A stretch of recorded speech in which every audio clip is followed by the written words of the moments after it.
সময়। এই সময় আসলে কি? এই সময় একটা সরল রেখা তো কখনোই নয়। সময় হলো একটা চক্র, যেখানে এর আদি সেখানেই হলো এর অন্ত, আর যেখানে তা শেষ হয় সেখান থেকেই তার শুরু হয়। এই সময় একটা অত্যন্ত বিচিত্র চিন্তা, বিচিত্র ভাবনা, একটা বিচিত্র বস্তু যা কেউ বুঝতে পারেন না। এই সময়ের লীলা, এর কোনো প্রমাণ নেই, কোনো জ্ঞান নেই, কোনো পরিমাপ নেই। শুধু এটুকু আমরা জানতে পারি, যেখানে শেষ হবে সেখান থেকে একটা নতুন সূচনাও হবে। যা আজ আপনার কাছে আছে কাল অন্য কারোর কাছে যাবে, তারপরে তার কাছ থেকেও অন্য কারোর কাছে যাবে, তারপরে তার থেকেও ছিনিয়ে নেওয়া হবে। এই নিয়তির একজনের কাছ থেকে অন্যজনের কাছে আদান প্রদানের এই সময় হলো আপনার সময়।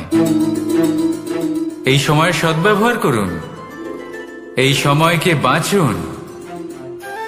আপনাকে শুধু এটাই সুনিশ্চিত করতে হবে যে আপনি কোন পক্ষে আছেন। আর সত্যি বলতে কি, আপনার জীবনের পরিণাম নির্ভর করে আপনার নির্বাচনের ওপর। আপনি কোন পক্ষ নির্বাচন করছেন। তাহলে মনে রাখবেন, জীবনে সেই পক্ষই নির্বাচন করবেন যা চয়ন করার পরে আপনি সুখ অনুভব করবেন, আপনি সন্তোষ লাভ করবেন, প্রসন্নতা লাভ করবেন। আর আমি এটাই সুনিশ্চিত করব যে এই পক্ষ যেন শান্তির পক্ষ হয়, এই পক্ষই যেন প্রেমের পক্ষ হয়। তাহলে চিন্তা করবেন না, আর আসুন আমার সাথে ভালোবেসে বলুন, রাধা রাধা।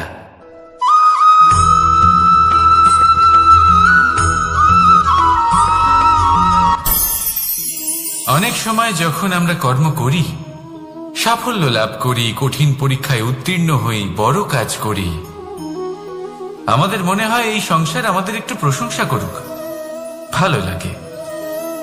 অনেকবার মনে হয় এটা হলো আমাদের কর্মের ফলই বটে, আমরা আনন্দ পাই। কিন্তু যখন আমরা এই প্রশংসা পাই না, তখন কি হয়? আমরা দুঃখী হয়ে যাই, ভেঙে পড়ি। মনে হয় যেন আমার জন্য কেউ চিন্তাই করে না, এমন মনে হয় যেন আমাদের আনন্দে অন্য কেউ আনন্দই পায় না। অনেক রকম ভাবনা আসে। কিন্তু আমি আপনাকে একটা প্রশ্ন করতে চাই, আপনি যে কাজই করেন না কেন, যে কর্মই করেন না কেন, তা কি শুধুমাত্র প্রশংসার জন্য করেন? যদি এরকম হয়ে থাকে তাহলে সেই ভাবনা এক্ষুনি ত্যাগ করুন, কারণ এই প্রকৃতি আমাদের অন্য শিক্ষা দেয়।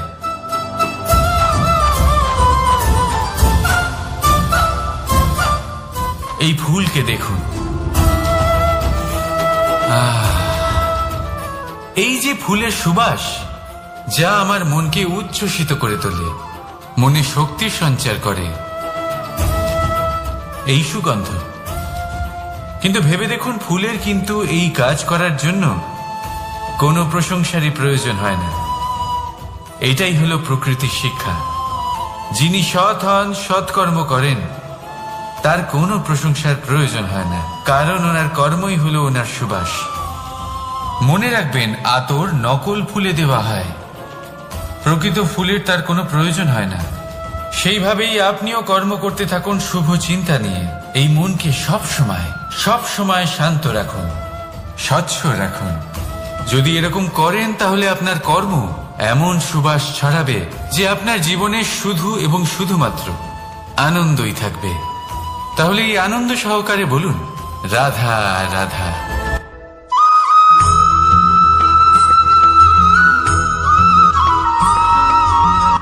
কর্ম এবং ফল দেখতে গেলে এই সমস্ত ব্রহ্মাণ্ড এই দুইয়ের মাঝেই স্থির হয়ে আছে। মানুষজন কর্ম করেন ভালো ফল লাভের আশায়, আর ভালো ফল লাভের আশায় উনি এটাই ভুলে যান যে উনি যে কর্ম করছেন তা কি করছেন। আমি বলেছিলাম কর্ম করুন ফলের চিন্তা না করে, কিন্তু কি কর্ম করছেন সেই বিষয়ে ভাবাটাও অত্যন্ত আবশ্যক। নয়তো অনেক সময় আমরা এমন কর্ম করে ফেলি যা না চাইতেও বিষে পরিণত হয়, যা হয়েছে দুঃশাসনের সাথে, দুর্যোধনের সাথে, গুরু দ্রোণের সাথে। একজনের মানসিকতা উচিত ছিল না, একজনের বিবেক উচিত ছিল না, আরেকজন যে পক্ষ নির্বাচন করেছিলেন সেই পক্ষ উচিত ছিল না। আর যা কিছু ওনাদের সাথে হলো, আপনার আমাদের সকলের সাথে তা হতে পারে। আমি বলেছিলাম কর্ম করুন, ফলের চিন্তা করবেন না, কিন্তু এই কর্মের বিষয়ে বিচার করে দেখাটাও ততটাই আবশ্যক। দেখুন, কর্ম করার উচিত প্রক্রিয়া ফলের চিন্তা না করা, কিন্তু যদি আপনার কর্ম শুভ হয় তাহলে তার ফলও নিয়তি আপনাকেই দেবে। সর্বদা কর্ম করার সময় এটা ভাবুন যে আপনার এই কর্ম এই সংসারকে, এই সমাজকে, আপনার পরিবারকে, আপনার আশেপাশের মানুষজনকে কোন দিশায় নিয়ে যাবে। যদি এটা সবার জন্য মঙ্গলময় হয় তাহলে কর্ম করতে থাকুন। আর হ্যাঁ, নিশ্চিত রূপে ফলের চিন্তা করবেন না। আসুন আমার সাথে ভালোবেসে বলুন, রাধা রাধা।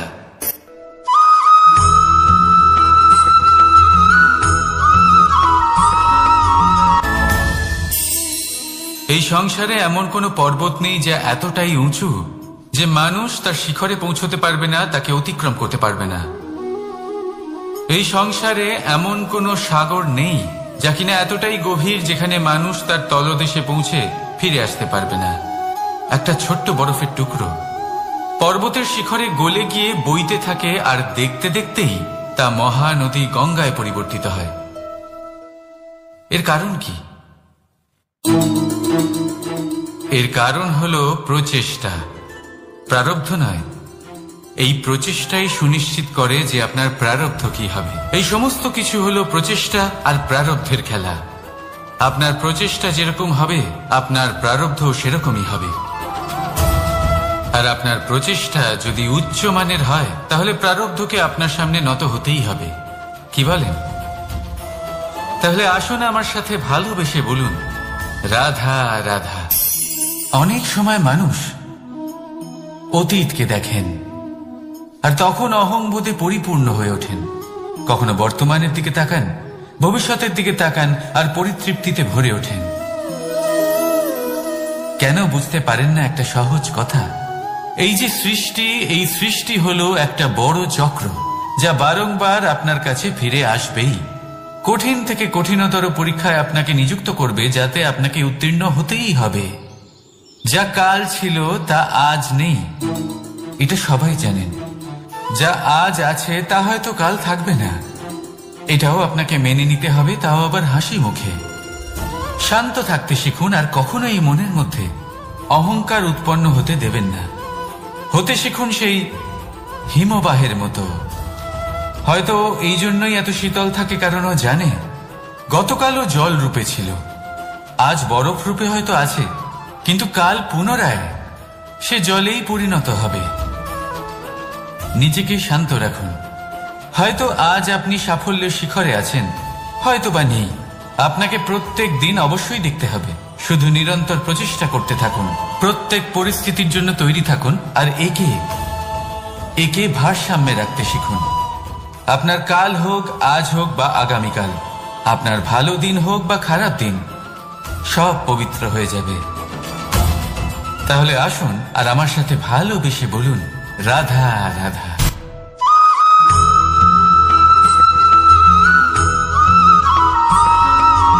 প্রতিশোধ অথবা কাউকে দুঃখ দেওয়ার ভাবনা, যদি এটা আপনার মনে থাকে তাহলে আপনি নিজের মনেই যন্ত্রণার একটা বিশাল বৃক্ষ রোপণ করছেন, এটা মনে রাখবেন।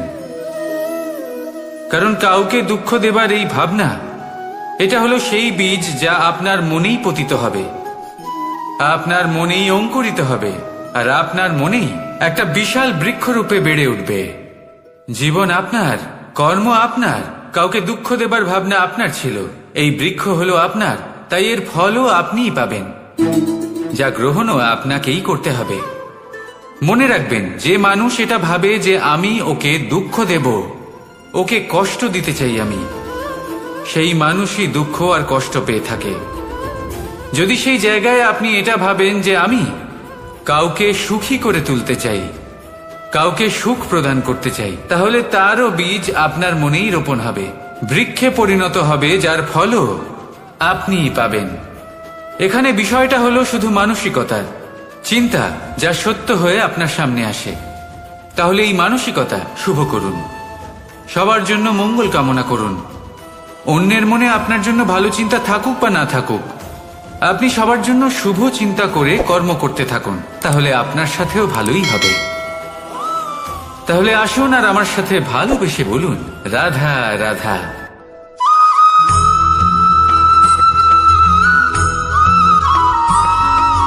দোল উৎসবে এই সমগ্র সংসার রং নিয়ে খেলা করে, কিন্তু এই রঙের সারমর্ম এই সংসার কি জানে? কখনো দেখেছেন একটা চিন্তিত মুখ শুধুমাত্র রঙের স্পর্শ পেয়ে আনন্দিত হয়ে ওঠে? দোলে আমরা কি করি? পুরাতনকে ত্যাগ করি আর নতুনকে স্বাগত জানাই। শিশিরকে বিদায় জানিয়ে এক নতুন ঋতুকে আগমন জানাই। দুশ্চিন্তা দূর করে আসার নতুন রঙে রঙিন হয়ে ওঠা, নিজেকে আনন্দিত করা, এটাই তো হলো দোল। এবার দোলের একটা ব্যাপার আছে, দুটো রঙে একসাথে রঙিন হওয়া যায় না। একটা রং উঠলে তবেই আরেকটা রং লাগা সম্ভব। আরো একটা প্রশ্নও রয়েছে, কোন রংকে তুলে দিয়ে কোন রং মাখানো যেতে পারে?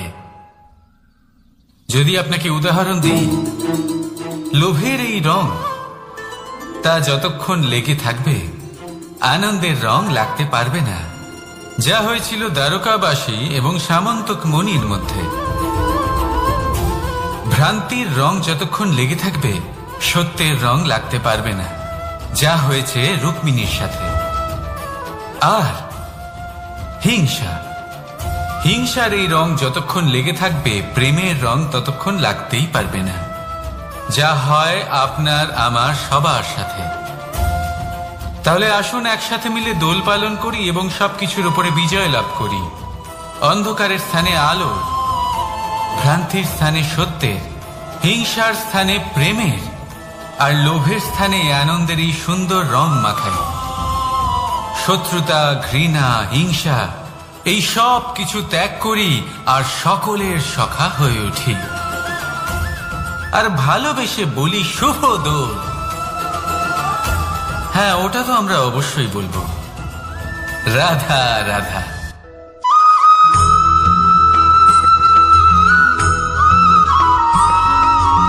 কখনো কখনো মানুষ মনে করেন যে সে নিজেই সব থেকে বেশি শক্তিশালী, তিনি হলেন জ্ঞানী। দেখুন, এটা ভালো ব্যাপার যে আপনার মধ্যে শক্তি আছে, জ্ঞান আছে, আর এটা শুধু আপনার জন্য নয়, এই সমস্ত সমাজের জন্য, দেশের জন্য, সমগ্র পৃথিবীর জন্য অত্যন্ত আবশ্যক। কিন্তু এই কথাটাও বোঝা অত্যন্ত আবশ্যক যে এই জ্ঞান যেন কখনো অহংকার না হয়ে ওঠে। যখন মানুষের মধ্যে জ্ঞান থাকে তখন সে রাম হয়ে ওঠে। রাম, যিনি সমুদ্রের বুকে সেতু বানিয়েছিলেন, বানর সেনার দ্বারা রাক্ষস রাজকে পরাজিত করেছিলেন, আর চিরকালের জন্য সবার কাছে আদর্শ হয়ে উঠেছিলেন। আর যদি মানুষের মনে অহংকার জন্মায় তাহলে সে রাবণ হয়ে ওঠে। দেশে বিদেশে যতই খ্যাতি থাকুক না কেন, সে রাক্ষস হয়ে ওঠে, নিজের সাথে সাথে সমস্ত কুলের বিনাশ করে বসে। এবার জ্ঞান নাকি অহংকার, আপনার কি চাই সেই সিদ্ধান্ত আপনার, আর আপনার এই সিদ্ধান্তই নিশ্চিত করবে যে আপনার কর্ম কি হবে, আর আপনার এই কর্মই নিশ্চিত করে দেবে আপনার প্রারব্ধ কি হবে। তাহলে শুভ কর্ম করুন আর আমার সাথে ভালোবেসে বলুন, রাধা রাধা।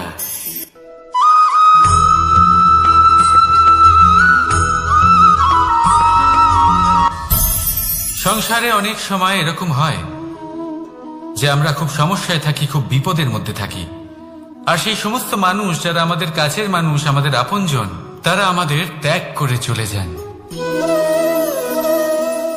আমরা এই সময় দুঃখ পাই, নিরাশ হয়ে পড়ি এবং একা একাই সেই সমস্যাকেও কাটিয়ে উঠি। এবার পরিস্থিতি যেমন খুশি হোক না কেন, সেই সব মানুষ যারা এমন সময় আপনাকে ত্যাগ করেছেন, তাদের প্রতি ক্রুদ্ধ হওয়া, অভিমান করা, এটা অনুচিত। আমি বলবো তাদের প্রতি কৃতজ্ঞ থাকুন। আমি বলবো তাদের ধন্যবাদ জানান যে তারা এমন সময় আপনার সঙ্গ ত্যাগ করেছেন যখন আপনার তাদের সব থেকে বেশি প্রয়োজন ছিল। কারণ দেখুন, হয় তাদের বিশ্বাস ছিল যে আপনি নিজেই এই বিপদ থেকে বেরিয়ে আসতে পারবেন, বা তাদের ত্যাগ করার জন্য আপনি নিজের উৎসাহ বাড়িয়ে তুললেন, আপনি নিজের শক্তি বাড়ালেন এবং নিজে সেই সমস্যা থেকে বেরিয়ে আসলেন। নিজের খারাপ সময়কে আপনি নিজেই ভালো সময় করে তুললেন। শেষ পর্যন্ত আপনি আরো শক্তিশালী হয়ে উঠলেন, আরো শ্রেষ্ঠ হয়ে উঠলেন। আর এটাই তো আপনার বিজয়, যার কারণ হলো তাদের আপনাকে ত্যাগ করা। তাহলে তাদের ধন্যবাদ জানান আর আমার সাথে ভালোবেসে বলুন, রাধা রাধা।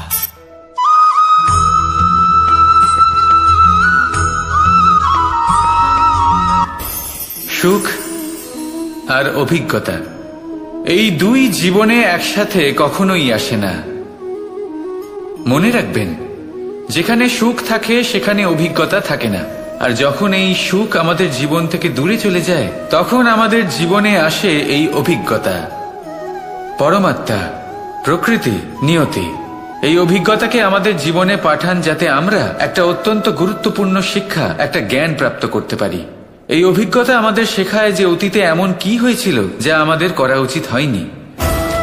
আমাদের শেখায় ভবিষ্যতে এমন কি আছে যা আমাদের করা উচিত আর কি করা উচিত নয়। দেখতে গেলে এই অভিজ্ঞতা আমাদের সেই শিক্ষা দেয় যার জন্য আমরা সুখের দিকে উচিতভাবে অগ্রসর হতে পারি। সেই জন্য জীবনে যখনই দুঃখ আসবে, দুঃখের এই সময় আসবে, তখন হতাশ হবেন না। বোঝার চেষ্টা করুন এই পরিস্থিতি কেন এসেছে, কি শিক্ষা দিতে এসেছে। যদি আপনি সেই জ্ঞান লাভ করেন, সুখের পথে অগ্রসর হন, তাও উচিত রূপে, তাহলে এই অভিজ্ঞতার উদ্দেশ্য পূরণ হয়ে যায়। তাহলে আসুন আর আমার সাথে ভালোবেসে বলুন, রাধা রাধা।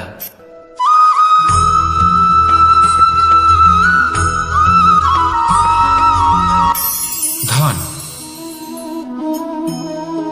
ধন হলো কারোর জন্য মোহ, আবার কারোর জন্য মায়া, কারোর জন্য হয়তো ভাগ্য, আবার কারোর জন্য কর্মের পারিশ্রমিক। দেখতে গেলে এই ধন হয়তো সবার জন্যই অত্যন্ত প্রয়োজনীয় হয়ে থাকে। সেই জন্যই তো মানুষ নিজের সমস্ত জীবন অতিবাহিত করেন এই ধন অর্জন করার জন্য। অনেক মানুষ এমনও হয় যাদের সমস্ত জীবন এই ধন অর্জন করতেই কেটে যায়। প্রত্যেক মানুষই চেষ্টা করেন যেন তিনি ধনী হন, যত সম্ভব বেশি ধন অর্জন করতে পারেন, সম্পন্ন থাকতে পারেন। আর তা হবে নাই বা কেন? কারণ এটাই হলো এমন এক বস্তু যা আদান প্রদান এমন নানান কাজে আসে। চেষ্টা তো সব মানুষই করেন, ধন অর্জন সব মানুষ করতে পারেন না। কারণ হলো এটাই যে মানুষ ভাবেন যে তার কাছে কিছু ধন এলে তারপর তিনি কিছু করে দেখাবেন। আর ধন ভাবে যদি এই মানুষ কিছু করে দেখান তাহলে আমি তার কাছে আসব। সেই জন্য কিছু করে দেখান, এমন শ্রেষ্ঠ কাজ করে দেখান যাতে ধন নিজেই আপনার কাছে ছুটে আসে। যদি আপনি ধন লাভের আশায় ছোটেন তাহলে আপনি নিজের সন্তোষ ভাব হারিয়ে ফেলবেন। কিন্তু এই সম্পত্তি যদি আপনার কাছে ছুটে আসে তাহলে আপনাকে মহান বলা হবে।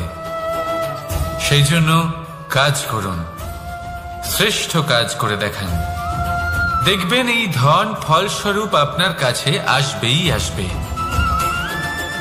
তাহলে আসুন আমার সাথে ভালোবেসে বলুন, রাধা রাধা।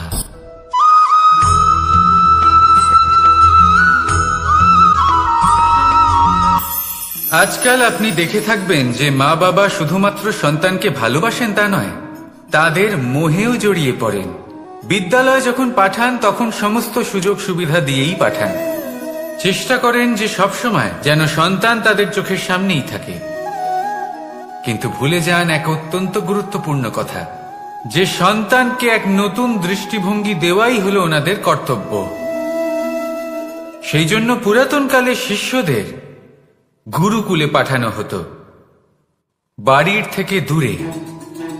কারণ বাড়ি ছেড়ে যাওয়া এক সন্তানের জন্য, এক শিষ্যের জন্য অত্যন্ত শুভ লক্ষণ হয়। যখন সে বাড়ির থেকে দূরে, গৃহস্থের থেকে দূরে থাকবে, তখন এই সংসারকে সে এক নতুন দৃষ্টিভঙ্গি দিয়ে দেখবে, পরখ করবে, বুঝতে পারবে, আর সবকিছু নিজে থেকেই শিখে যাবে কখন আক্রমণ করতে হয়, কখন পিছু হটতে হয়, কিভাবে এই সংসারের সম্মুখীন হতে হয়। আর এটা আপনার দৃষ্টি ওকে শেখাতে পারবে না, ওর অভিজ্ঞতা ওকে শেখাতে পারবে। তাই মনে রাখবেন, যদি আপনি চান যে আপনার সন্তানের বিকাশ হোক, তাহলে অনেক সময় ওকে নিজের থেকে দূরে নিয়ে যেতে হয়। যদি মোহে আবদ্ধ থাকেন তাহলে ওর বিকাশ কখনোই হবে না। তাহলে আসুন আমার সাথে ভালোবেসে বলুন, রাধা রাধা।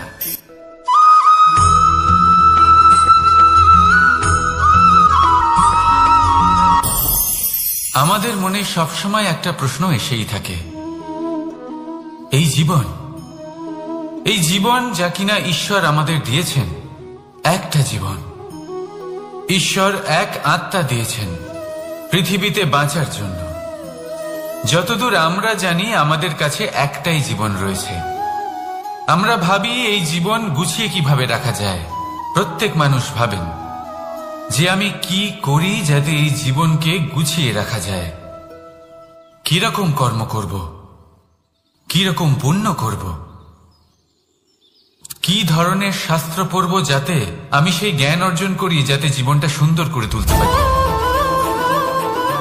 আমাদের সমগ্র জীবন কেটে যায় এই প্রশ্নের উত্তর খুঁজতে, সেই শাস্ত্র অধ্যয়ন করতে। এমন অনেক মানুষ তাও বুঝতে পারেন না। আসুন আজ আমি আপনাকে একটা সহজ কথা বলি, যার দ্বারা আপনি নিজের জীবন সুন্দর করবেন। জীবন, জিহ্বা, এদের দুজনেরই হলো একটাই রাশি। জিহ্বা অর্থাৎ আপনার কথা, এই কথাকে সংযত রাখুন, একে সুন্দর করে তুলুন, মধুর কথা বলুন, যতটা সম্ভব একে নিয়ন্ত্রণে রাখুন। আপনার জীবন সুন্দর হয়ে উঠবে। কারণ এই শব্দ হয় অত্যন্ত শক্তিশালী। এটা হলো এমন এক বন্ধন যা আপনার সামনের মানুষকে আপনার ব্যক্তিত্বের সাথে জুড়ে দিতে পারে। তাই এই শব্দ সংযত রাখুন, একে সুন্দর করে তুলুন। আপনার জীবন আপনা থেকেই সুন্দর হয়ে উঠবে। আর আসুন এই মধুর সুন্দর অনুভূতি দিয়ে বলুন, রাধা রাধা।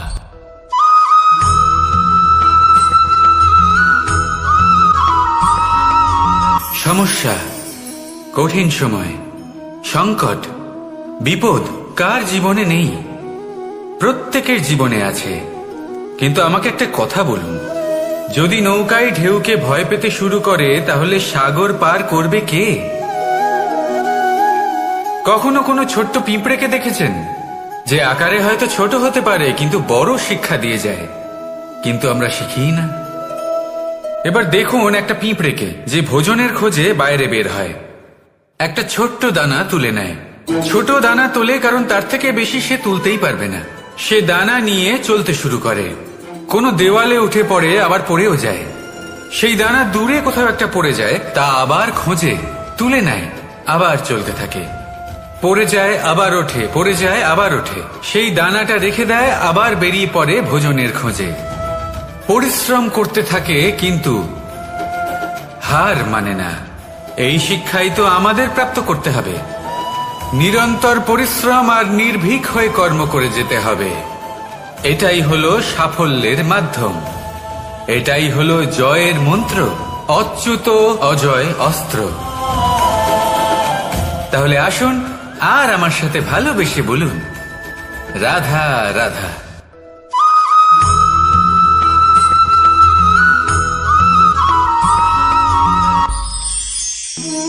জীবন,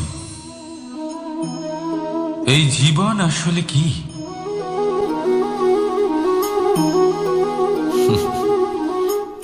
এই প্রশ্ন সবার মনেই এসে থাকে। সবার মন এই প্রশ্নের জন্যই চিন্তিত থাকে। এই জীবন আসলে কি? এর উদ্দেশ্য আসলে কি? কি করা যেতে পারে এই জীবনে? এই জীবন কি কিছু পাওয়ার, নাকি এই জীবন কিছু হারাবার? এই জীবন কি আসলে সেটাই যেখানে আমাদের পরমাত্মার খোঁজ করা উচিত, নাকি আমাদের ধাবিত করা উচিত নিজেদের স্বপ্নের লক্ষ্যে? এই জীবন আসলে কি? এই জীবন আসলে অত্যন্ত সরল। এ হলো শান্ত জলের মতো, একটা আয়নার মতো এই জীবন। এই জীবন আসলে ঠিক যেন এক আয়নার মতো। আয়না কি করে? আপনাকে সেটাই দেখায় যা আপনি করে থাকেন। আপনি হাসি মুখে আয়নার দিকে তাকান, আয়না আপনাকে আপনারই মুখ দেখাবে সেই হাসি সমেত। আপনি রেগে গিয়ে আয়নার দিকে তাকান, আয়না আপনাকে সেটাই দেখাবে। আপনি প্রসন্নভাবে হেসে আয়নার দিকে তাকালে আয়না আপনাকে সেটাই দেখাবে। এটাই হলো জীবন, একটা আয়নার মতো। আপনি এটা ভাববেন না যে এই জীবন আপনাকে কি দিয়েছে, বরং এটা ভেবে দেখুন যে আপনি এই জীবনকে কি প্রদান করেছেন। যদি আপনি এই জীবনকে সুখ প্রদান করেন, আনন্দ দিতে পারেন, ভালোবাসা দিতে পারেন, তাহলে এই জীবনও আপনাকে সুখ, আনন্দ আর ভালোবাসাই দেবে। তাহলে আসুন এই সুখ, আনন্দ আর ভালোবাসা দিয়ে বলুন, রাধা রাধা।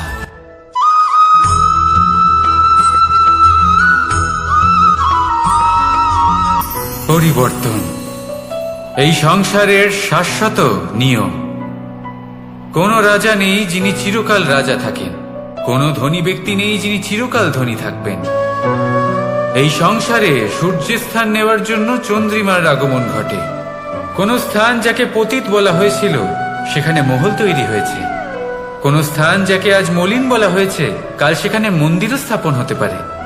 কোন ঋতু চিরকালের জন্য থাকে না, কখনো সময় চিরকাল একরকম থাকে না। আজ যা আপনার কাছে রয়েছে কাল অন্য কারোর ছিল, আজ যে আপনার কাছে রয়েছে কাল তা অন্য কারোর কাছে চলে যাবে। আপনার সাথে কিছু থাকলে তা হলো আপনার কর্ম, কিন্তু সেই কর্মের পরিণামও আপনার নয়। আপনি শুধু কর্ম করুন, বাকি সবকিছুই পরিবর্তনশীল। কিন্তু সেই পরিবর্তনকে দেখে ভয় পাওয়ার প্রয়োজন নেই, তাকে স্বাগত জানান। যদি আপনি হাসি মুখে সেই পরিবর্তনকে স্বাগত জানান, তাহলে এই পরিবর্তনও হাসি মুখে আপনার সাথে থাকবে। আসুন আমার সাথে ভালোবেসে বলুন, রাধা রাধা।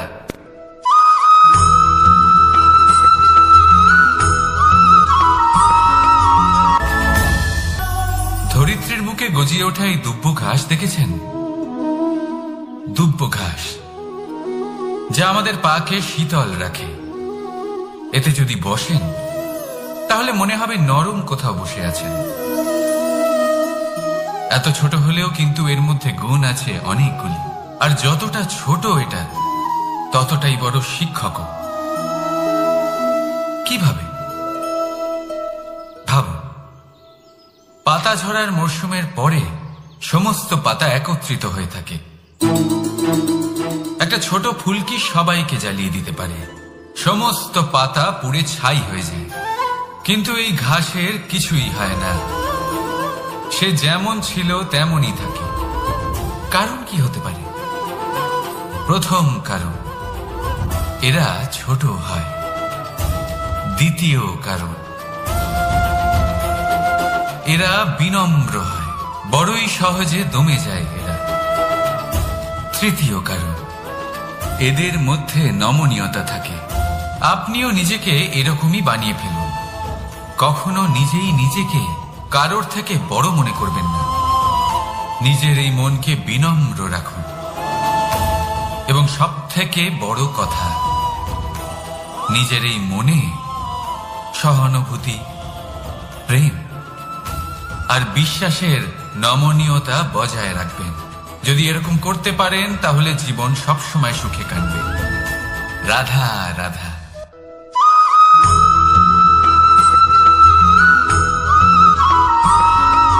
সদিচ্ছা দেখতে গেলে 3 অক্ষরে তৈরি এই শব্দ।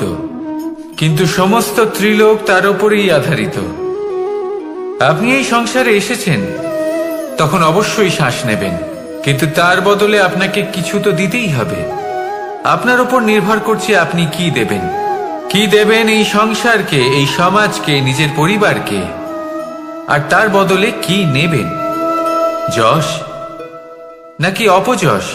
দেখুন, এক ছিল রাবণ, যে কিনা সমুদ্র পার করল সীতাকে অপহরণ করার জন্য, আর এক ছিলেন রামচন্দ্র, যিনি সমুদ্র পার করেছিলেন, সেতু বানিয়ে গিয়েছিলেন সীতাকে ফিরিয়ে নিয়ে আসার জন্য। দুজনেই সমুদ্র পার করেছিলেন, শুধু পার্থক্য ছিল সদিচ্ছাকে বোঝার, লক্ষ্যের। অনেক মানুষের যাত্রা একরকম হতেই পারে, কিন্তু আনন্দ তখনই লাভ করবেন যখন লক্ষ্য শুভ হবে, মহান হবে। এই লক্ষ্য দিয়ে এই সংসারের কল্যাণ হবে এবং মানুষের সম্মান হবে। যদি আপনার সংকল্প উচিত হয়, তাহলে আপনার লক্ষ্য উচিতই হবে, নয়তো শুধুমাত্র বিনাশ হবে। আর উচিত এটাই হবে যে বিনাশের হাত থেকে যেন নিজেকে বাঁচানো যায়, কি বলেন? তাই জীবনে যে লক্ষ্য স্থির করছেন, মনে রাখবেন তা যেন শুভ লক্ষ্য হয়। যদি এরকম হয়, তাহলে আপনার যাত্রা, আপনার জীবন দুটোই শুভময় হবে। আসুন আর আমার সাথে ভালোবেসে বলুন, রাধা রাধা।